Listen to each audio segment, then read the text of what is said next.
আসসালামু আলাইকুম। ষষ্ঠ শ্রেণীর সুপ্রিয় শিক্ষার্থীবৃন্দ, আশা করছি তোমরা সকলে ভালো আছো। 20 তারিখ অনুষ্ঠিত হবে তোমাদের ডিজিটাল প্রযুক্তি পরীক্ষা।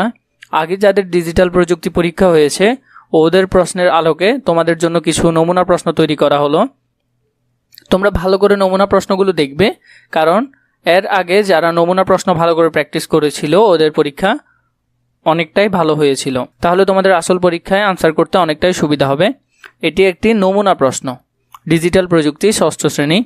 বিজ্ঞান মেলার আয়োজন। বিদ্যালয়ের মাঠে বিজ্ঞান মেলার আয়োজন করা হবে।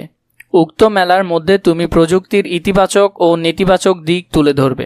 সেই লক্ষ্যে দলের কয়েকজন সদস্য মিলে কাজগুলো করবে। সাধারণ নাগরিক যারা প্রযুক্তি ব্যাপারে সচেতন না, তারা বিভিন্ন সময় নানামুখী সমস্যায় পড়েছেন। মোবাইল বা অন্য যে কোনো ডিভাইস ব্যবহার করতে নিরাপত্তামূলক ব্যবস্থা না থাকায় এলাকার লোকজন প্রায় সমস্যায় পড়ে। ব্যক্তিগত, আর্থিক, এমনকি সামাজিক সমস্যায় পড়েছেন। কাজ 1 নাম্বার কি দিয়েছে দেখো।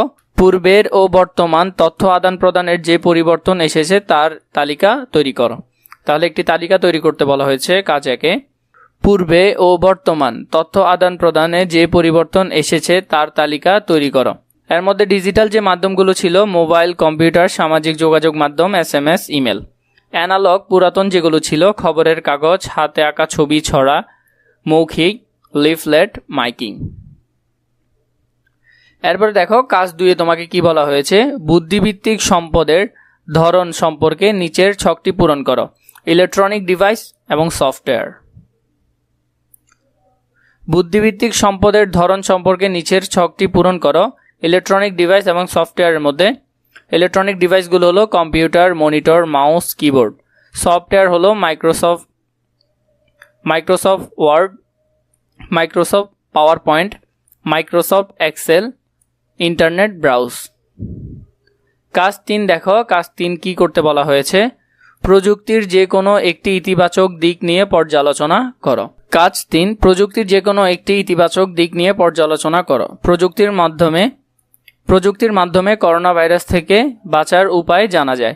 1. নিয়মিত সাবান ও পানি দিয়ে 20 সেকেন্ড যাবৎ হাত ধুয়ে নিতে হবে। 2. হাত অপরিষ্কার অবস্থায় নাক, চোখ ও মুখ স্পর্শ করা থেকে বিরত থাকে। তোমরা যারাই আমার ইউটিউব চ্যানেলকে সাবস্ক্রাইব করো নাই, দয়া করে সাবস্ক্রাইব করে দিবা এবং লাইক করে দিবা এবং বন্ধুদের মাঝে ভিডিওটি শেয়ার করবা।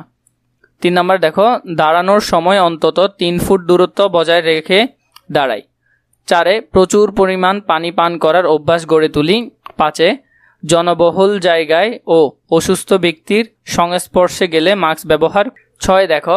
হাঁচি কাশি দেওয়ার সময় টিস্যু দিই, সাথে করমর্দন ও পরস্পরের সাথে কোলাকুলি যথাসম্ভব পরিহার করতে হবে। 8. মাছ, মাংস ও ডিম ভালোভাবে সিদ্ধ করে রান্না করি। 9. জ্বর হলে চিকিৎসকের পরামর্শ নেই। কাজ 4 কি বলা হয়েছে। কোন ধরনের তথ্য আমাদের জন্য ঝুঁকিপূর্ণ হতে পারে তা উল্লেখ করো। যেসব ব্যক্তিগত তথ্য আমাদের জন্য ঝুঁকিপূর্ণ হতে পারে। 1 নাম্বার ফোন নাম্বার। 2. ইমেল এর ঠিকানা এবং পাসওয়ার্ড, এগুলো আমাদের জন্য ঝুঁকিপূর্ণ যদি অন্যের হাতে পড়ে যায়। এরপরে ব্যাংক অ্যাকাউন্ট নাম্বার, ব্যাংকের ATM কার্ডের পিন নাম্বার, জন্ম নিবন্ধন সনদ বা পাসপোর্ট, নিজের ছবি। 5 নাম্বার দেখো। তথ্য আদান প্রদান ঝুঁকিপূর্ণ হলে কি কি ক্ষতি হতে পারে। তথ্য আদান প্রদানের ঝুঁকিপূর্ণ হলে আমাদের বিভিন্ন রকমের ক্ষতি হতে পারে।